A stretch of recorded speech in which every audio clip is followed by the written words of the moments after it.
कल की चिंता नहीं करता। दुनिया की सबसे बड़ी स्ट्रगल सिर्फ एक इंसान ने देखी है, हमारे दादाजी। उनका स्कूल और घर दोनों के बीच में एक नदी जरूर होती थी और वो स्कूल का मालिक एक नंबर का चूतिया। वो कहीं पे भी नदी देखता था तो वहां पे स्कूल जरूर बनवा देता। अरे इतनी बड़ी नदी, यहाँ स्कूल बनवा देते हैं। सबकी कहानी में एक ट्विस्ट डालना है।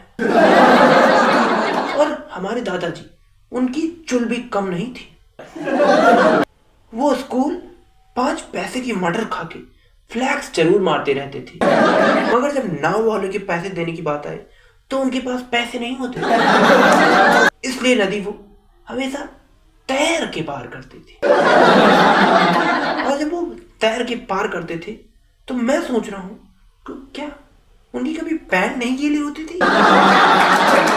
वो जब तैरते थे तो उनका बैग कहाँ रहता था? दादाजी के जीवन में एडवेंचर्स चरम पे थे।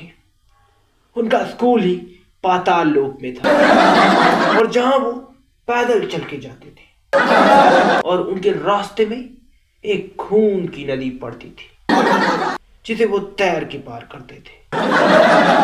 दादा के जीवन में इतनी कठिनाइयां थी कि वो नहा तक नहीं पाते थे, इसलिए वो कभी नहाते ही नहीं थे। उनके सारे टीचर एक नंबर के हरामी थे जो उनकी जिंदगी में कम से कम अमरीश पुरी का रोल पूरा कर। वो मेरे दादाजी को सारा दिन बड़ी बड़ी चाल में फंसा देते थे।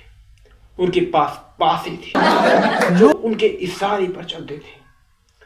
वो मेरे दादाजी को ऐसे फंसा देते थे, अरे बड़कऊ के भेली नहीं खाए हो ना? नहीं, वो तो बतासा लेके क्या बतासा? तुमको कैसे पता बतासा लाया था? हाथ फैला। और वो मेरे दादाजी के जीवन को एकदम बर्बाद करके रखे थे, जिससे मेरे दादाजी की लाइफ बहुत ज्यादा स्ट्रगलिस्ट हो गई और मेरे दादाजी एक बड़े हीरो बन चुके थे। मेरे दादाजी के टाइम पे शादी विवाह का मौसम भी बहुत खराब था, बहुत खराब। उनके यहाँ शादी एक दिन में नहीं बल्कि 3 दिन में निपट गई, क्योंकि बारात भारत का बॉर्डर चीरते हुए नेपाल में घुस जाती थी। नेपाल में जाते ही लोगों को दादाजी से उम्मीद तो रहती थी, इसीलिए वे उसे सूरजमुखी के फूल वाली पूड़ियां खिला देते थे, जिससे मेरे दादाजी 2 दिन तक संडास में घुसे रहते थे। वो वहां से निकल ही नहीं पाते थे। वो जैसे ही बाहर निकलते उनके सामने प्लेट में 5 रसगुल्ले रखे रहते थे, जिसे वो तुरंत खा लेते थे और वो फिर संडास के अंदर चले जाते। नेपाली लोगों की उम्मीदें टूट चुकी थी। अब वो सोच रहे थे कि मेरे दादाजी अब क्या ही बात। तभी अंदर से दरवाजा खटकता है। बेटा, लग रहा है पूरा पेट खराब हो गया है, अब तो 2 गिलास लस्सियां बना दो। और मेरे दादाजी के टाइम पे ट्रैवल की सुविधा भी बहुत खराब थी। उनके यहाँ सबसे मेन गाड़ी थी ट्रॉली ट्रैक्टर, जिस पे गन्ना लाते हैं।